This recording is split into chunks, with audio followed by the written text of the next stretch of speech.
La reciente reunión en la Casa Blanca entre Donald Trump y Volodimir Zelensky fue bastante tensa. Durante el encuentro, ambos líderes tuvieron una acalorada discusión sobre el apoyo de Estados Unidos a Ucrania en su guerra contra Rusia. Trump había criticado a Zelensky por no mostrar suficiente gratitud y lo acusó de jugar con la Tercera Guerra Mundial.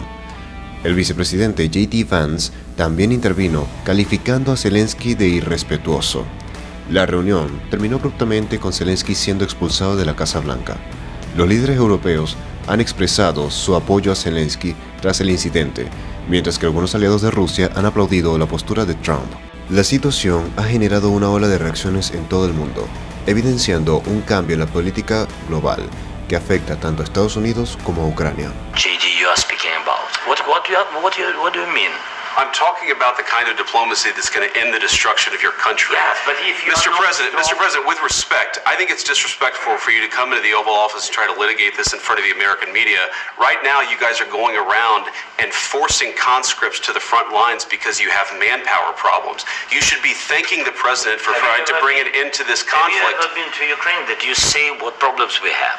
I have been to. Count one. I've actually watched and seen the stories, and I know what happens is you bring them on a propaganda tour, Mr. President. Do you disagree that you've had problems bringing people into your military? And do you think that it's respectful to come to the Oval Office of the United States of America and attack the administration that is trying to prevent the destruction of your country? A lot of questions. Let's start from the beginning. Sure. First of all, during the war, everybody has problems. Even you, but you have nice ocean and don't feel now, but you will feel it in the future. God bless. You don't know that. God bless. God bless. You will not have war. Don't tell us what we're going to feel. We're trying to solve a problem. Don't tell us what we're going to feel. I'm not telling you. Because you're in no position to dictate that. That's exactly what you're doing. You're in no position to dictate what we're going to feel. We're going to feel very good. You will feel influence. We're going to feel very good and very strong. You will feel influence. You're right now not in a very good position. You've allowed yourself to be in a very bad position, and he happens to be right about it. From the very beginning of the war. You're not in a good position. You don't have the cards right now. With us, you start having cards. Right now, you don't. You're playing cards. You're playing cards. You're gambling with the lives of millions of people. You're gambling with World War III. You're gambling with World War III. And what you're doing is very disrespectful to the country, this country. That's back to you. Far more than a lot of people said they should have. Have you said thank you once this entire meeting? No, in this entire meeting, have you said thank you? You went to Pennsylvania and campaigned for the opposition in October. Offer some words of appreciation for the United States of America and the president who's trying to save your country.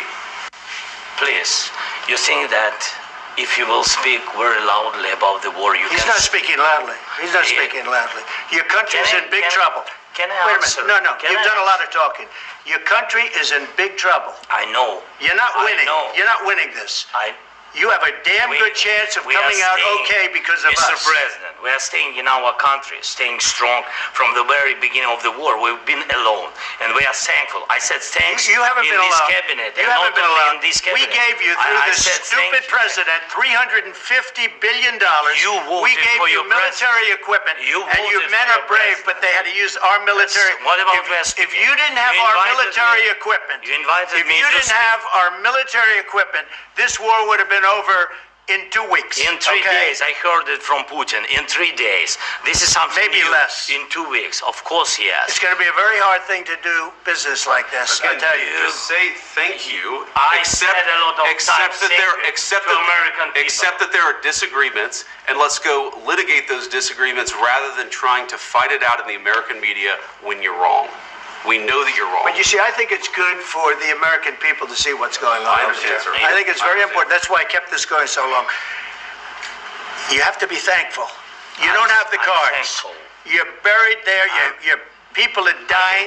You're running low on soldiers. Listen, you're running low on soldiers. It would be a damn good thing. And then you tell us, I don't want a ceasefire. I don't want a ceasefire. I want to go, and I wanted this. Look. If you could get a ceasefire right now, I tell you, you take it so the bullets stop flying and your men stop getting killed. Of course, we want to stop the war. But you're saying you don't want a ceasefire. But I said to you, I want a ceasefire. With guarantees. Because you'll get a ceasefire faster than an agreement. Ask our people about ceasefire, what they think. That wasn't with me.